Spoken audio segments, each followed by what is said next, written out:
नमस्कार। इस खास पेशकश में आपका स्वागत है। मैं हूं अखिलेश शर्मा। हमारे साथ आज बेहद खास मेहमान मौजूद हैं, सूचना प्रसारण और युवा तथा खेल मामलों के मंत्री अनुराग सिंह ठाकुर। अनुराग जी, आपका बहुत बहुत स्वागत है एनडीटीवी इंडिया पर। सर, सबसे पहला सवाल इसी बात को लेकर होगा क्योंकि आज देश में वन नेशन वन इलेक्शन की चर्चा हो रही है। सब बात कर रहे हैं कि क्या जल्दी ही ऐसा होने जा रहा है। संसद का विशेष सत्र भी बुलाया गया जिसके एजेंडे के बारे में सरकार ने कुछ बताया नहीं है। तो क्या ये माना जाए कि इस विशेष सत्र में इस बारे में कोई पहल हो सकती है, सरकार कोई अपनी ओर से कानून ला सकती है? अखिलेश जी, मैं इतना ही कहूँगा, वन नेशन वन इलेक्शन ये राष्ट्र हित में है। लंबे समय से इसकी मांग भारतीय जनता पार्टी उठाती रही है। माननीय प्रधानमंत्री जी ने भी स्वयं इसके बारे में कहा कि देश के संसाधनों को, देश के समय को बचाना उसके हित में है। और ये जो है, इसमें विरोध किस बात का है? आखिरकार एक समय पे चुनाव होंगे तो समय भी बचेगा, पैसा भी बचेगा और सरकारें पूरा समय गरीब कल्याण पर, देश के विकास पे लगा पाएंगे। आप भी एक साल में कम से कम 5-6 चुनाव तो कवर करते होंगे, तो आपका भी 1/3 टाइम तो केवल इलेक्शंस में चला जाता है। आखिरकार वो सारा प्रयास और सारी ताकत राष्ट्र निर्माण में लगेगी तो भारत और आगे बढ़ेगा। लेकिन अगर बटे रहेंगे, चुनाव समय समय पर होंगे तो बहुत दिक्कत है। तो ये जो विशेष सत्र बुलाया गया है, आखिर इसका एजेंडा क्या है? क्योंकि इसका एजेंडा बताया नहीं गया। विपक्ष कम से कम हमें विश्वास में तो लिया होता, बताया तो होता कि ये 5 दिनों का विशेष सत्र बुलाया, क्योंकि अभी 11।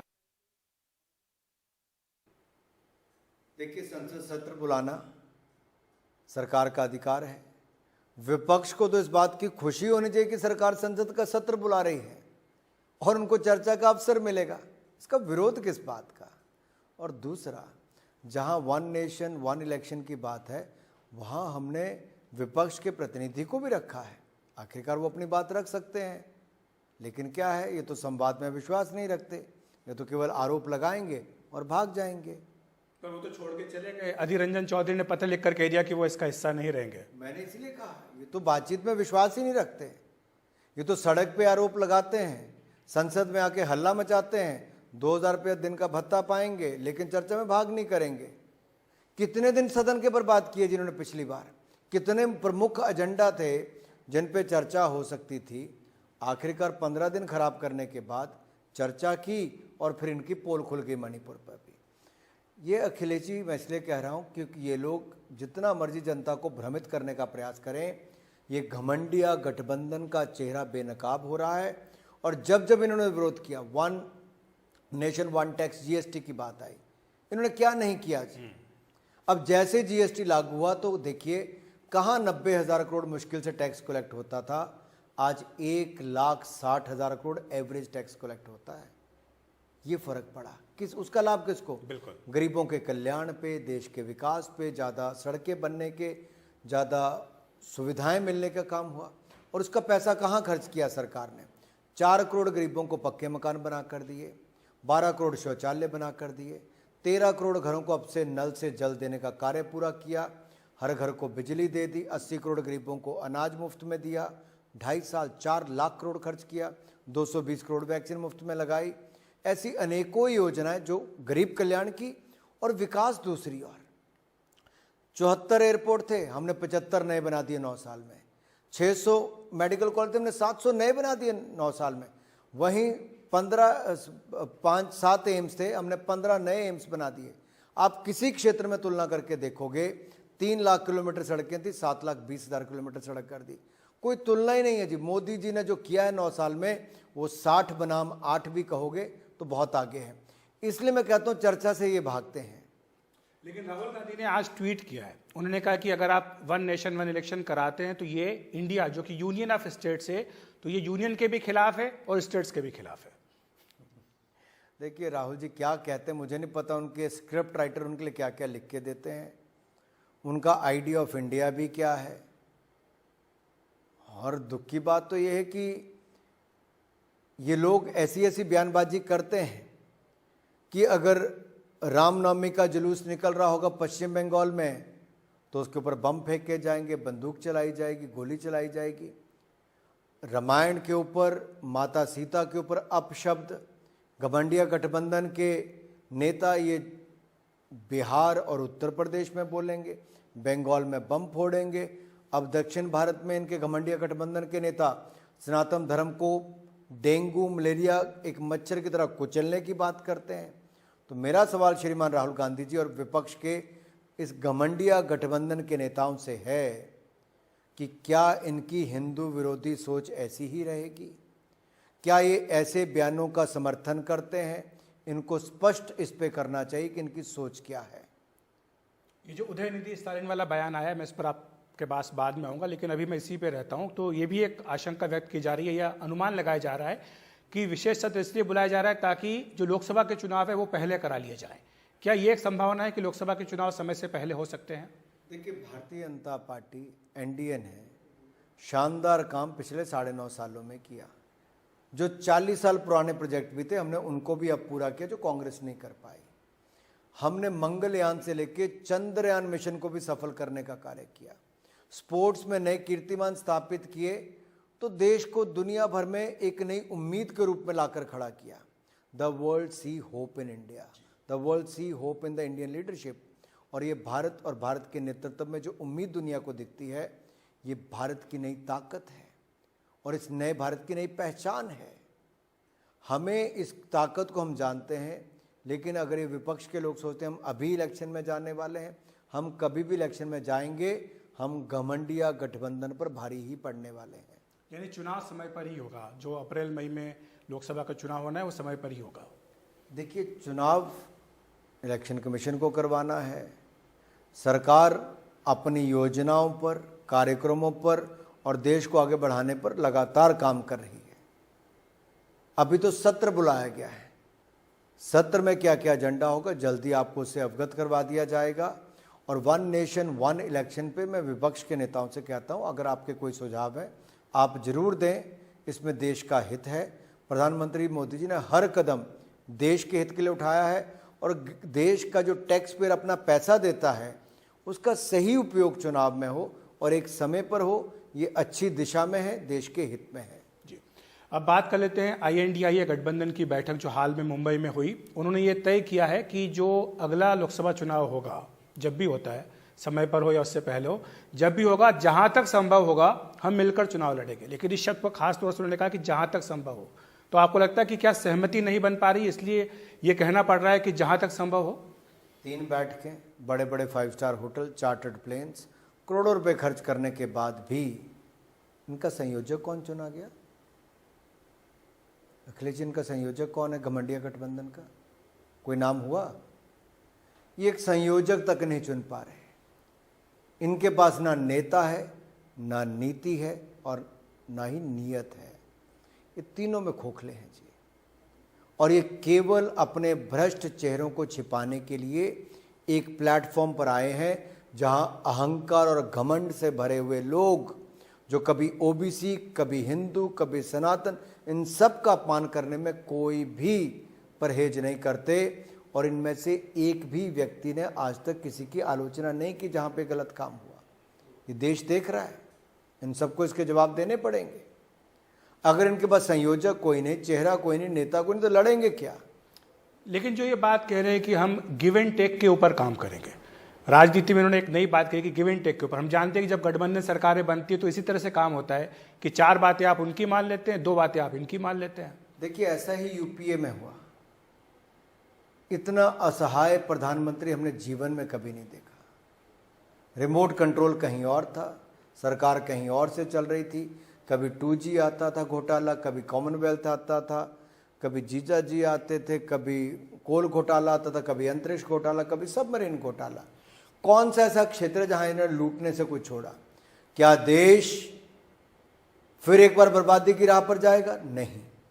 देश ने स्थिरता देखी है और ईमानदार नेतृत्व देखा है और देश की जनता ने सही निर्णय पूर्ण बहुमत की मोदी सरकार बनाकर किया कि आप एक नेता को चुना आज जो दुनिया का सर्वाधिक लोकप्रिय नेता है।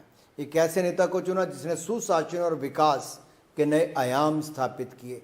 BJP is known for good governance and development model and the record says coming from the 10th largest economy to the 5th largest economy. लड़खड़ाती चरमराती अर्थव्यवस्था से निकलकर हम 10वें नंबर से 5वें नंबर की अर्थव्यवस्था बने। ये कुशल नेतृत्व और कल्याणकारी नीतियों के कारण गरीब कल्याण के काम हुए, 18.5 करोड़ गरीबी रेखा से बाहर आए। जी अखिलेश जी, क्यों देश इससे दूर जाएगा? हम कल तक मोबाइल फोन इंपोर्ट करते थे, आज 5 साल में दुनिया के दूसरे सबसे बड़े मैन्युफैक्चरर बने। कल तक हम सैटेलाइट की ओर दूसरी ओर देखते थे, आज हम स्पेस सेक्टर में चंद्रयान मिशन सफल करते हैं। आदित्य सोलर L1 मिशन हमारा सफलता की दिशा में आगे बढ़ा है। एक के बाद अनेक ऐसे क्षेत्र हैं जहां पर भारत एक लंबी छलांग लगा रहा है। अब भारत उस रफ्तार को रोकेगा नहीं और तेज करेगा, और तेज तब होगी जैसे 2014 से ज़्यादा सीटें 2019 में, अब 2019 से ज़्यादा सीटें 2024 में, फिर एक बार आएंगे तो मोदी ही। यही बात कर लेते हैं, जो आपने अंतर्विरोध की बात की कि INDA के भीतर बहुत अंतर्विरोध है, कई मुद्दों पर एक राय नहीं है। जो उदयनिधि स्टालिन की बात आपने आज कही थी, उनका बयान काफ़ी ज़्यादा विवाद में आया है। कह रहे हैं कि सनातन धर्म की तुलना डेंगू और मलेरिया से की, और जिस तरह से उन्हें खत्म करना है वैसे सनातन धर्म को भी खत्म करना है। देखिए, एक मॉडल कांग्रेस ने चलाया और विपक्ष के नेता ने ध्रुवीकरण का, पोलराइजेशन करने का। उन्होंने कर्नाटक के चुनाव में प्रतिबंध लगाने की बात की, और उनको लगा ध्रुवीकरण होता है, वोट का फायदा मिलता, कुछ तो करो। यही राजनीति दक्षिण भारत में DMK कई वर्षों तक करते रहे। 4% ब्राह्मण फैमिलीज नहीं, लेकिन जिस तरह का वो प्रोपेगेंडा करते हैं और जिस तरह से अपमान करके एक ध्रुवीकरण करके वोट बैंक की राजनीति पर वो अपना प्रयास करते हैं, क्या ये बांटो और राज करो जो अंग्रेजों की नीति थी, उसी पर घमंडिया गठबंधन नहीं चल रहा है? लेकिन दूसरी ओर जनता ने देखा है कि कैसे सबका साथ सबका विकास, इस मूल मंत्र के साथ मोदी सरकार चली, और दुनिया के सामने मॉडल आज हम ये रख रहे हैं। आज इंडिया के डिजिटल पेमेंट्स की बात करें, आज इंडिया की वुमेन लेड डेवलपमेंट की बात करें, महिला नेतृत्व विकास की बात करें, एक के बाद दूसरे सेक्टर की बात करें, भारत एक उदाहरण के रूप में दुनिया के सामने आ रहा है। लेकिन दुर्भाग्य यह है कि ये लोग आज भी इतनी हल्की बयानबाजी, अखिलेश जी मैं कहना चाहता हूं, जो देश को शर्मसार करता है। ये लोग, और मेरा सवाल एक बार एक घमंडिया गठबंधन के नेताओं से है, और विशेष तौर पर कांग्रेस से भी। छत्तीसगढ़ के मुख्यमंत्री बताएं, कमलनाथ जी बताएं, हमारे अशोक गहलोत जी बताएं कि क्या इस बयान से वो सहमत हैं। राहुल गांधी जी बताएं, खड़गे जी बताएं, और जो बाकी ममता जी के यहाँ तो रामनवमी पर हमले होते हैं, वो तो तिलक लगाने से मना कर देती हैं। So for the benefit of the viewers who are watching it in also in English, how would you react to the statement given by Mr. Udayanidhi Stalin comparing Sanatan Dharma to the dengue and malaria and saying that it should be removed? I think he should apologize to the nation. How can anyone stoop so low to gain politically, to get some votes, to polarize and get the benefit? This shows the true mentality with which they are working for last so many years, just to divide and rule. But bigger question is, this Ghamandiya Gathbandhan, Congress and other alliance partners, they time and again, in the name of appeasement and this kind of politics, divide and rule, are they trying to gain anything out of this? Look at the example of Bengal to UP to Bihar, where the alliance partners of Ghamandiya Gathbandhan had made such views time and again just to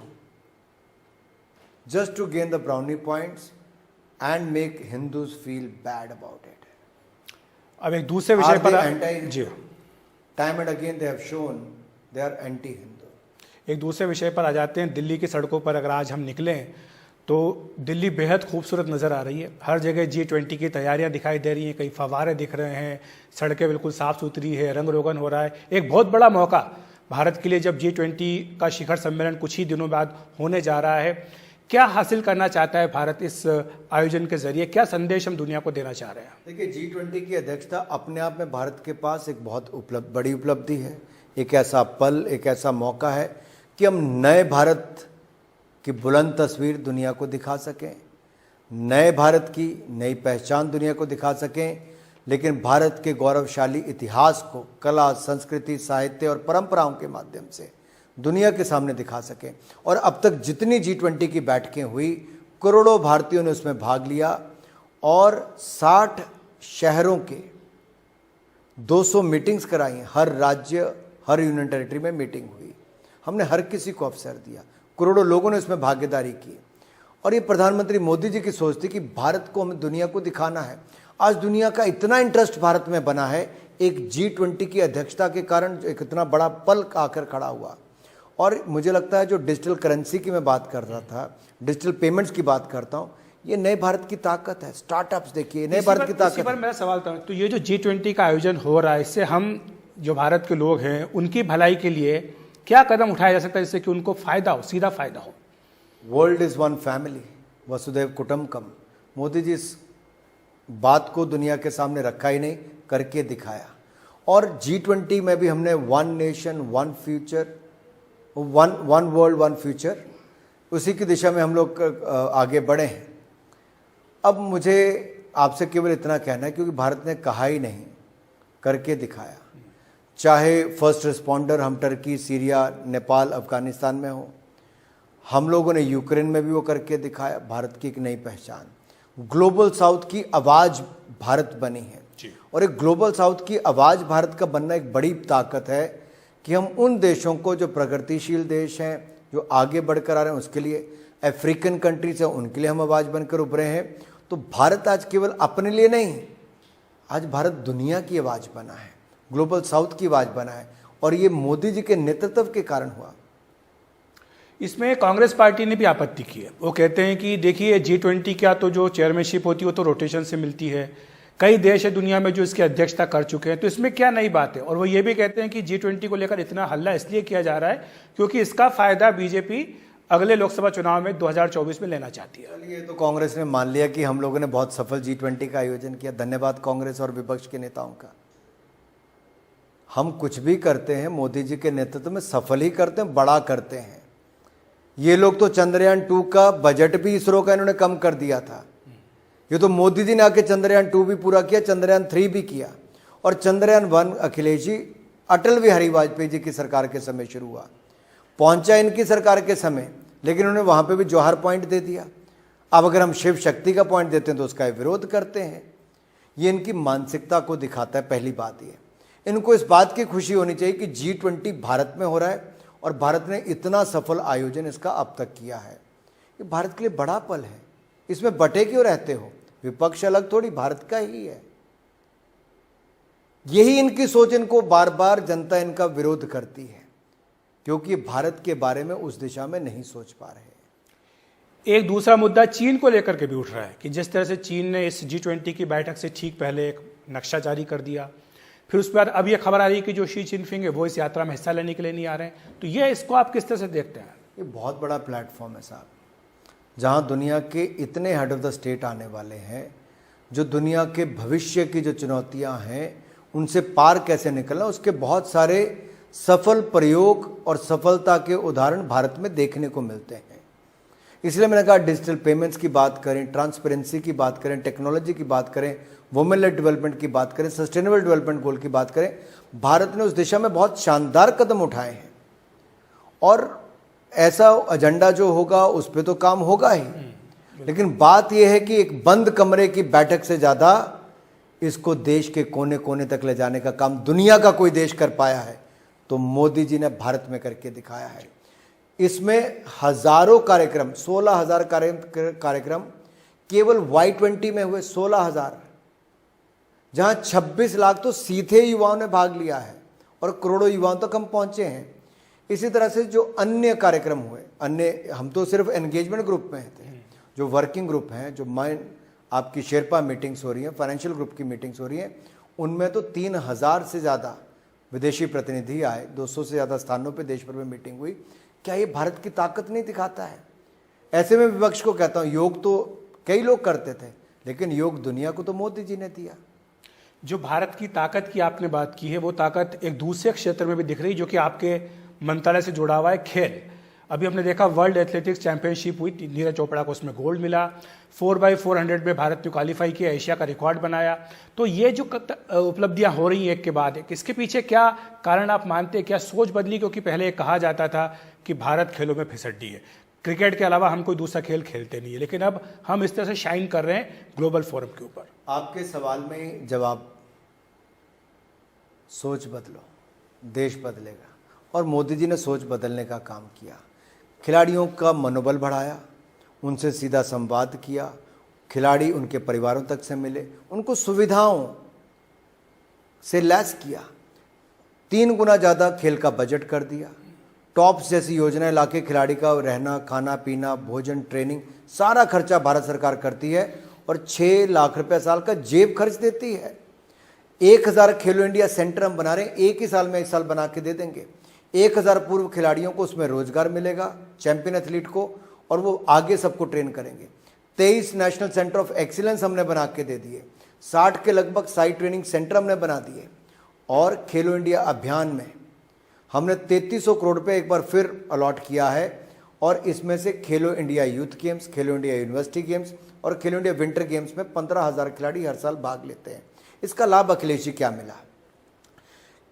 world university games में 60 साल में भारत को केवल 18 medal मिले थे, हमने इस बार 26 medal जीते, जिसमें 10 गोल्ड है।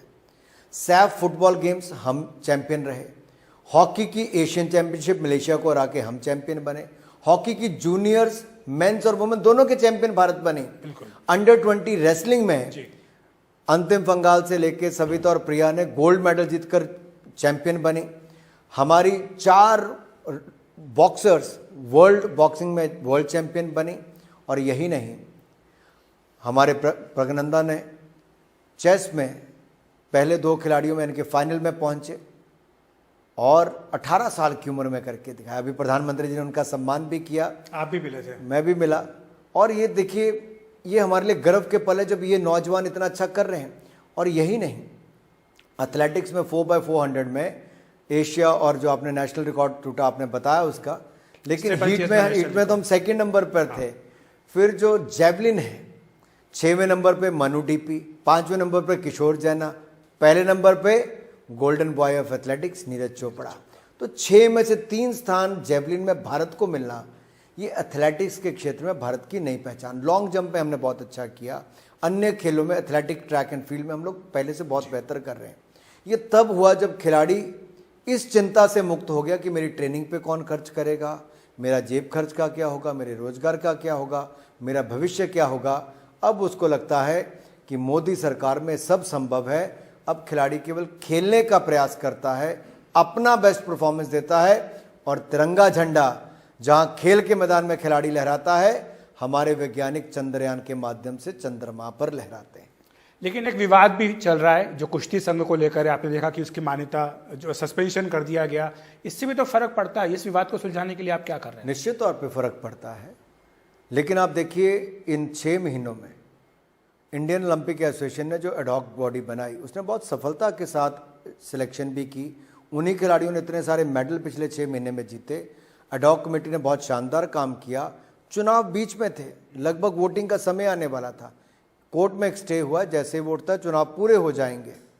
और आईओए जो हमें असर पड़ेगा प्रदर्शन पर, प्रतियोगिताओं में हिस्सा लेने पर, इसमें आईओए बात कर रहे हैं, इंडियन ओलंपिक एसोसिएशन, जो UWW जो वर्ल्ड फेडरेशन है रेसलिंग की, उनके साथ कि चुनाव हमारा प्रयास है जल्द से जल्द पूरे हो जाए और हमारे सस्पेंशन को उठाया जाए।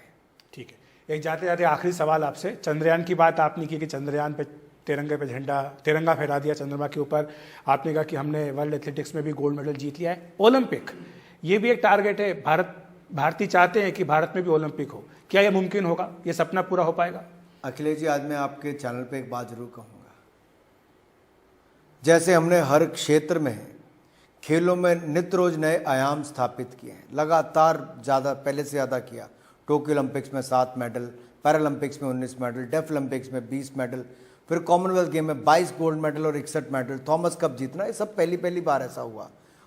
अगर ये सब हुआ पहली बार, तो ओलंपिक्स का हम रोड मैप तैयार करें कि 2036 तक हम कितने मेडल जीतेंगे और 2036 का ओलंपिक्स भारत में हो, ये भी सुनिश्चित करने की दिशा में हम आगे बढ़ रहे हैं। बहुत बहुत धन्यवाद अनुराग जी आपका हमारे साथ जुड़ने के लिए, विस्तार से समझाने के लिए। तो अनुराग ठाकुर तमाम मुद्दों पर चर्चा की है। ये उम्मीद भी है कि 2036 की ओलंपिक की मेजबानी भारत ही करेगा।